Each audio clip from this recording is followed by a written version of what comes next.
Well, hello, that's me again. Today is November 11th, 2024. It is Monday. Happy Monday, everybody. And if you will have some issues with the sound of this video, I'm trying my new microphone, so please write me in the comments if you have any troubles, just listening and hearing me properly.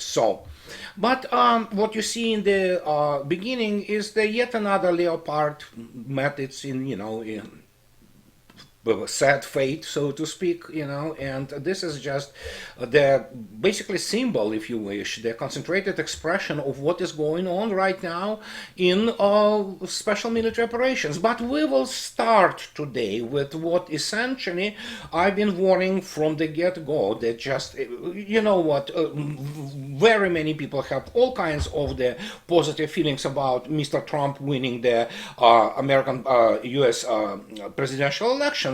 But we are in a transition phase, and pretty much knowing who American media are. We are talking about corporate media. That means what? It's a human trash basically packed into all those propaganda outlets, and the only thing they can do is lie. They always lie. And here's the, obviously we'll start with Washington Post, and none other than Mr. Peskov, spokesperson for Kremlin, pretty much says it as it is. The WaPo, as they stated, Washington Post, they told public that, Mr. Trump called Putin, and he basically was threatening Putin and things of this nature, but he also want to de-escalate, and he told Putin not to escalate. Yes, sure, Putin immediately, submitted to this request.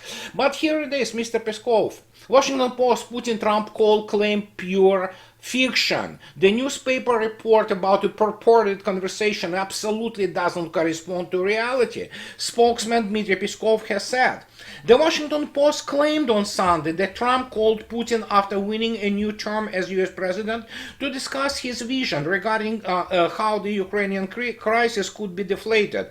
Peskov said on Monday that the article was a vivid example of the quality of information published by even some respectable outlets. So here is where I have to completely disagree with Mr. Peskov. Washington Post, New York Times, CNN, ABC, and all other, they are not respectable outlets. These are propaganda outlets which are stuffed with people who have no integrity, honor, and basically, it's just those one-cell organisms which completely fit the definition of the American journalism by Hunter Thompson.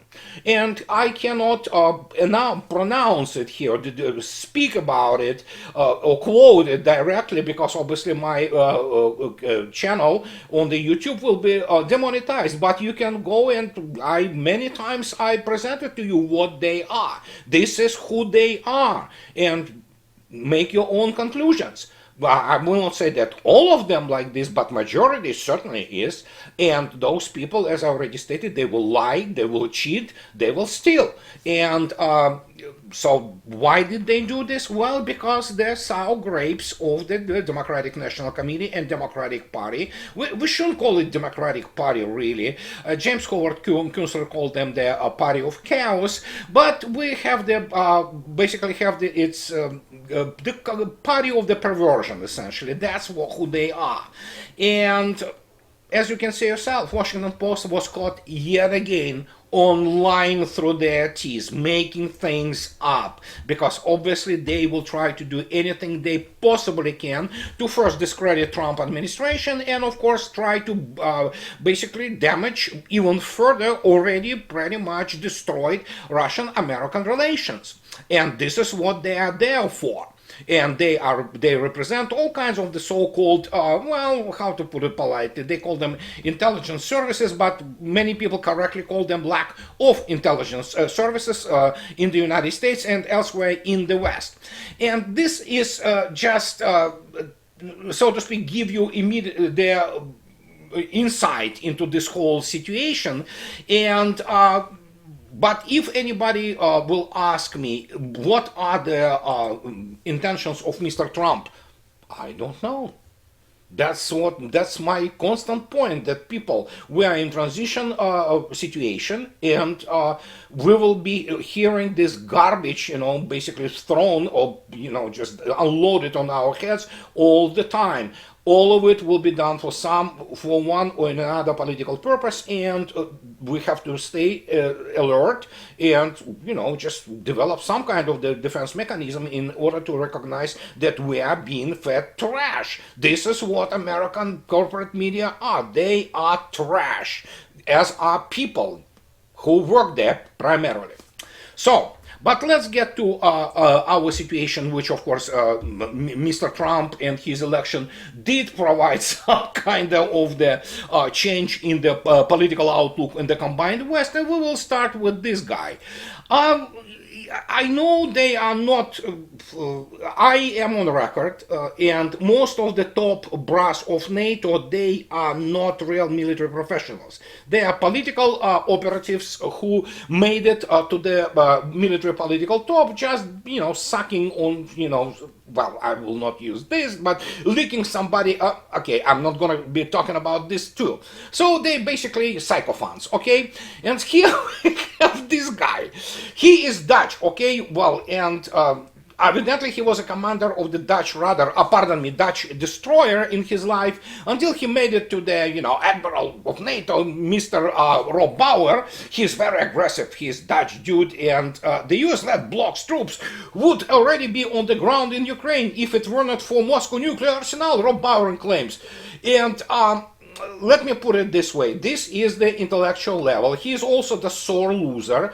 And if I would have been basically Superman, I would fly to Holland and smack him on the head, because the guy is an imbecile and certified one at that. Sure, if I would have basically gigawatt laser, I would also be able to shoot down alien spaceships. So this is the guy who just basically went dreaming, because he is sore loser. He is insulted by the fact that all these globalist aggressive PR people have been removed, essentially. Well, not quite yet, but it's about to be removed from this guy's pathetic country. Well, what do we have? Let me think. Okay, Netherlands, yes, ASML, they definitely do. The former Philips, obviously. Decent football. That's about it. So this is everything you can say about Holland nowadays. And they used to have the very decent navy, but again, it's a navy of a small country of the Chihuahua. And here's the guy crying his eyes out and crying me a river, that if Russia wouldn't have had nukes. Well, he needs to get into the basic military academy to understand what required force is, and that NATO simply, even if it collects everything it has, it still will not be able to fight Russia conventionally and will be defeated. Let alone if, of course, Russia, well, somehow by this just magic wand has nuclear weapons and the most advanced nuclear arsenal in the world. But yeah, let the guy just fade into the darkness and just, I don't know, live his pathetic life, remembering that he was some kind of the, political admiral. And if that hasn't been enough, now we have these two clowns. As you can see, I said the Telegraph talks about Starmer and with Macron. They are trying to, thwart Trump on Ukraine. Keir Starmer, sir, how the hell these creeps became sir? But again, everything in United Kingdom is not, rationally explained nowadays. And Emmanuel Macron are expected to plot a last-ditch attempt to thwart Donald Trump's effort to scale back U.S. support for Ukraine. The British and French leaders will discuss on Monday whether Joe Biden, the US president, can be persuaded to give Ukraine permission to fire Storm Shadow missiles deep into Russia, according to UK government insider. And what can I say about this?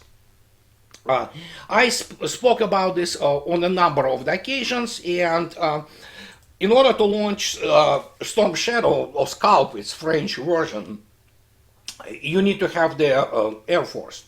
You need to have the platform from which to launch it. If those guys think that they can do this, especially when they say that, France are ready to present the whole 10 Scalp missiles. You know what, you can first, you have to remember how this basically warning have been issued by Russian President Vladimir Putin about all those ideas of striking deep into Russian territory. You can go and pick up the list of the surface combatants of the Royal Navy or Marine Nationale and choose on your own which one will be first will be sunk if that happens. Then, of course, as I already stated, if Starmer wants to see what happens to the Akrority Royal Air Force base on Crete, well, yeah, he certainly can try, because obviously Russian warning was heeded by the United States, and this is a good thing. But those chihuahuas who still pretend that they mean something, maybe it's time for Russia to really indeed go and kick them into the gonads and just demonstrate to them, to use them as the, demonstration, Exhibit A, what's gonna happen. But we'll see about that. Fact is, obviously, Mr. Biden wants to, or rather, whoever controls him, he wants to deliver another whatever the 6 billion of American weapons, none of them really good. And we have now the, people who are just whining and basically, again, being sore losers because of the lack of the industrial capacity. Not to mention the fact that we can see yourself, this is Mr. Trump in his first term showing how he respects Mr. Macron, treating him like a little boy, and yeah, so he talks about that, oh yeah, something like that, there's a dandruff there. So yeah, that tells you everything you need to understand, who those people are and what their countries are, chihuahuas. And so if that hasn't been enough, so we have this guy.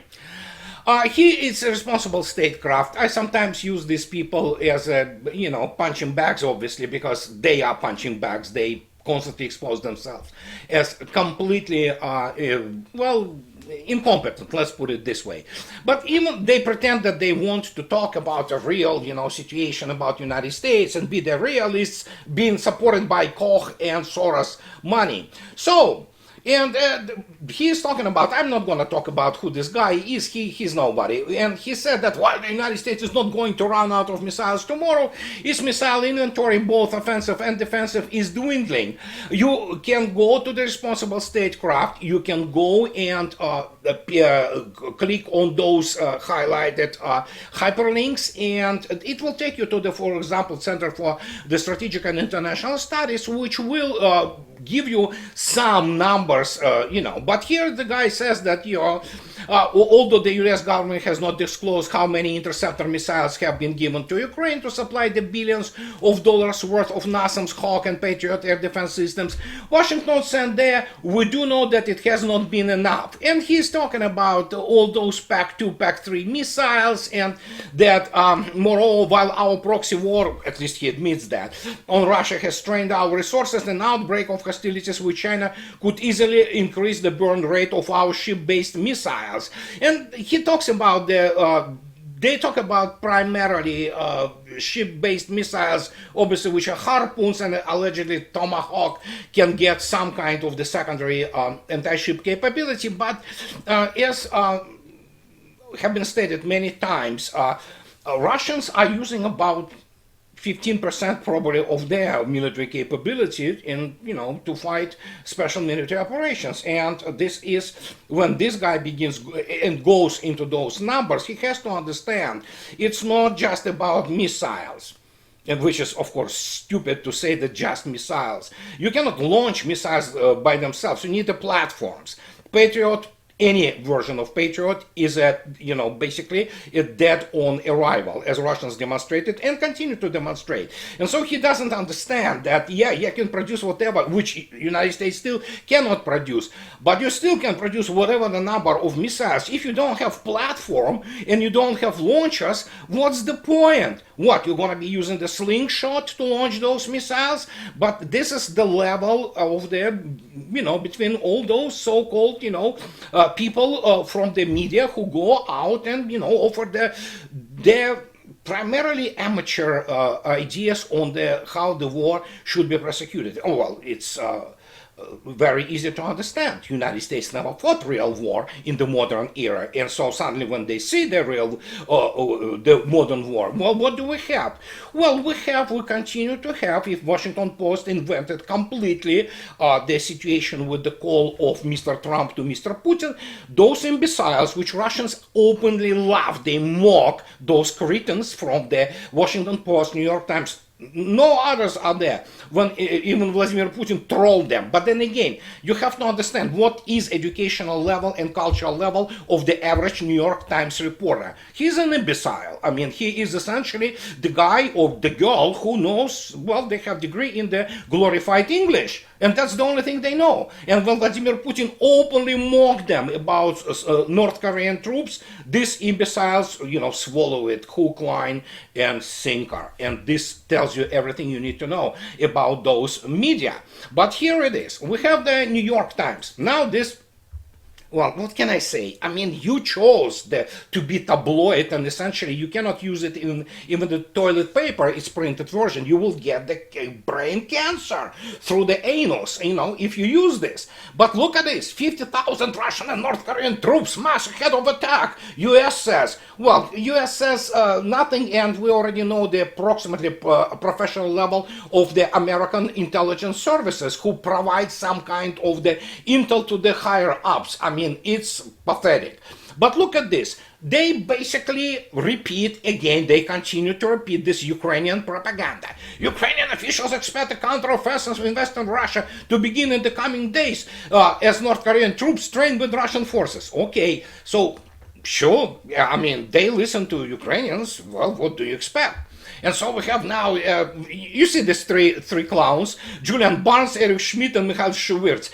They will never be able to even hold the discussion with any professional, because they will be immediately have, the floor wiped with them. But these are the people who write on those topics, and they do it on purpose, sometimes. But most of the times because they are morons. And so they say, a new US assessment concludes that Russia has massed the force without having to pull soldiers out of Ukraine's east, its main battlefield priority, allowing Moscow to press on multiple fronts simultaneously. And they talk about that, again, continue to talk about these 50,000 soldiers, including North Korean troops, as it prepares to begin an assault aimed at reclaiming territory seized by Ukraine in Kursk region. So you have to understand that most American intel so-called professionals, they don't know Russian, they don't understand Russia, and most of them are kids and, with their humanities degrees, pulled out of all those American universities, ran through whatever their preparatory school for whatever their analysis, they were giving them some kind of the insight, and then they get those guys, including US military, including even the Defense Intelligence Agency, people who still are brought up on those complete military mythology of the United States, and that is why they cannot find their own ass in the brightly lit room with their both hands. And they continue to repeat basically propaganda and lies from, Ukrainians.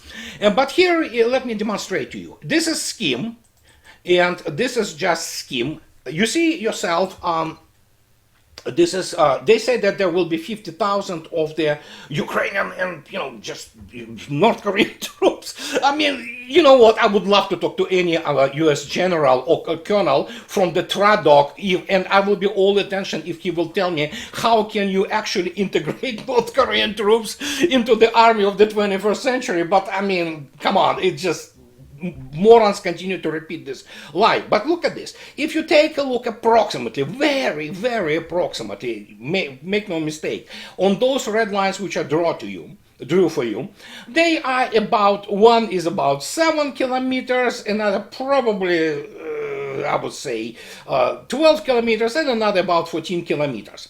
Let me explain about the 50,000 troops. It's just... those people, first, they will not be able to calculate required force. It requires a serious systemic military education through what would be much higher equivalent of the US Army War College, and of course, the other things. I'm not even talking about Academy of the General Staff, but let me show you something. This is the brigade. It's a motor rifle brigade. As you can see yourself, and this is how it looks on the offense. If you will take a look at the those lines, and as I already stated, let's calculate 14, 7, 21, plus, okay, plus another, let's say 12, 33, let's say. Let's say we have the 33 motorized rifle brigades which will need to conduct offensive in the Kursk region, albeit again, you have to understand the realities on the ground. It is literally digging out whatever is left and whatever the resources and reserves the armed forces of Ukraine throw in there. The stripe, so to speak, or strip of the advancement of the motorized rifle brigade, let's say nominal Russian motorized rifle brigade, which consists of 3 motorized battalions and 1 tank battalion plus other services. It's about 4,200 people. This is the Russian motor rifle brigade. So the widths on the front, which they usually attack, between 6 and 8 kilometers. I would say that it is about 8 kilometers, considering the fact and the type of the warfare which is happening in Kursk area. And we're talking about the complete dominance, air dominance and fire dominance there. So if you take a look at the 8 kilometers, the basically divide 33 by 8. You need to have 4 brigades. Very correctly stated, you know, in terms of the first echelon and second echelon supporting them. So, well, roughly speaking, divide 33 by 8. So you will have what? 4 brigades you need. So what are the 4 brigades? Multiply 4,200 by 4, and you have 16,800 people or personnel with all their machinery attacking and clearing out the Kursk area. Well, of course, this is the just nominal thing. In reality, it's I mean, it looks completely different on the ground, and so yeah, there is a huge difference. Well, let's consider the fact that we, of course, have the what is called the second echelon of the brigades. But even if you add that each brigade has the second echelon in reserve, which goes after it, is what? Another 16,000 people. So what do you have? 32,000 people. So why 50,000? Well, because obviously they need to feed all those imaginary North Koreans.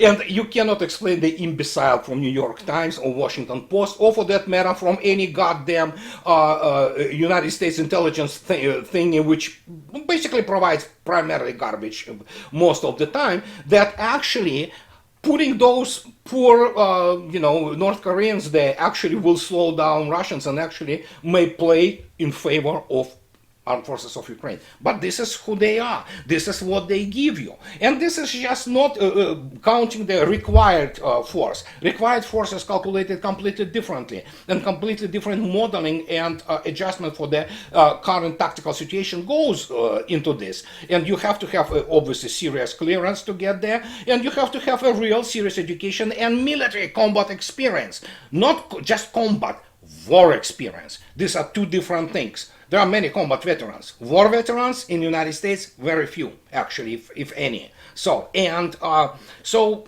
what do we have? Well, let's go and take a look at what we have. We have, obviously, this is today. As you can see yourself, the slaughter continues. As you see, 11-11-24.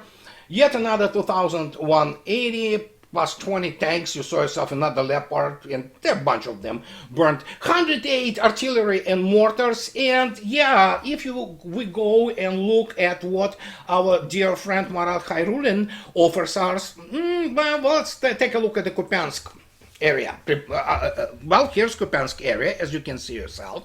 At Pishchanne, we have a lovely cauldron forming, and essentially, if you take a look at actually what you're witnessing here, all those units of the armed forces of Ukraine, they are pressed against the Oskol River, and that means what? If they do not run, they will be annihilated. Once they run, Russians are getting on the operational space, and that is really bad for them. But, well, we can take a look now at the more, closer, and for example, at the Lazovaya and Borovaya, as you can see yourself, and as you can see yourself, the front is moving. And don't forget, Russians constantly have to go literally in the urban or village combat environment. But as you can see yourself, Kruglikovka and Sinkova, it's really bad there for the armed forces of Ukraine. And then we go to the Selidova and take a look at Selidova, as you can see yourself, and you see the meshed kind of orange, kind of yellowish line. This was on the 31st of October. Today we have 11th. As you can see yourself, yeah, the tempo of the assault or advancement is about 1 kilometer a day. So here is what is happening on the ground, and that is why this Rob Bauer, poor kid, he is suffering from the fact that Russia has the most advanced nuclear arsenal in the world. And yeah, but the point is, he has to understand. Does he understand it? At this stage, I have to doubt the mental capabilities of the NATO war planners and military leaders. If he thinks that they can fight conventionally Russia in East and win, well, I have a bridge to sell him. But yeah, you cannot explain this to NATO product of the NATO military schools, which probably study how you can to kick the butt of some third world Arab army. So, but yeah, this is what they are. And if that hasn't been enough, we have now Mr. Stavridis, Admiral Stavridis. And so he also adds to, former North Atlantic Treaty Organization commander James Stavridis predicted on CNN. So you immediately can discount it. And again, Stavridis, what does he know about Russia? What does he know about what is happening right now? And on Saturday, that Russia-Ukraine war will end with Russia President Vladimir Putin taking 20% of Ukraine. At this stage, we have to understand, as I already stated, and people may say, oh, you do not respect, NATO military. Yes, I don't. I mean, it's very clear. Stavridis is the same, the political admiral, and all of them, they are those guys who sit and they are paid going out on CNN or any other, basically, toilet outlet of the called Western media and make predictions which never come true because they don't know the subject. And as I already stated, read my lips, there is not a single senior level professional in the United States who understands what is Russia and how Russians fight. With the exception, as I already stated, people like Lester Grau, but even then, for example, his famous book, The Russian Way of War, it's already kind of obsolete. It didn't age well for a simple reason, because special military operation absolutely changed everything. And I was taking the scheme on the motor rifle brigade on offensive from his book, which is essentially from the combat manuals of Russians. I used the, obviously, English language notations there. But Lester Grau is a rare diamond in the rough of this basically an excrement field of people who are right now, because especially of the Trump victory, they are in panic. And let me tell you one thing in conclusion to this segment. Our friend Larry Johnson posted it, but here it is. This is Mr. Trump Jr. And people say that, yes, he has a larger role today. And we have already some changes in Trump's approaches to his administration. But let's wait and see. However, we know that Donald Trump Jr. is a very important influence. And he writes, look what he writes. The Stop Pompeo movement is great, but it is not enough. We already know that Pompeo and Haley are not invited. Right now, we need to maximum pressure to keep all neocons and war hawks out of the Trump administration. They have had their time at the table and brought nothing but disaster to the world and this country. I cannot agree more with Donald Trump Jr. And the fact that his son, who is very close to him and who obviously exerts very significant influence on his father. You know what? This is definitely a lot what we have been waiting for after Biden administration. So, and this is absolutely correct that these neocons, they did so much to damage, forget about world, we know what they did to the world, war crimes, crimes against humanity, but they did so much damage to the United States itself and to the American people. And the fact that evidently many voices in Trump administration understand this is very hopeful sign. But as I already stated, let's wait and see, and only then, when Trump takes the oath and takes the office, and we know approximately the shape of his administration, can we say that, oh, okay, this time it could be different. But this is what I wanted to tell you today on this Monday. And again, if you have issues with hearing me properly, just tell me. I will take a look how I can improve my microphone setup. So this is it for today, guys. And as always, those who like what I do, please subscribe to my channel. And those who can afford, please support me on Patreon or buy me a coffee and two. And that will be it. Have the nice rest of your week, and I'll talk to you later, guys. Bye bye.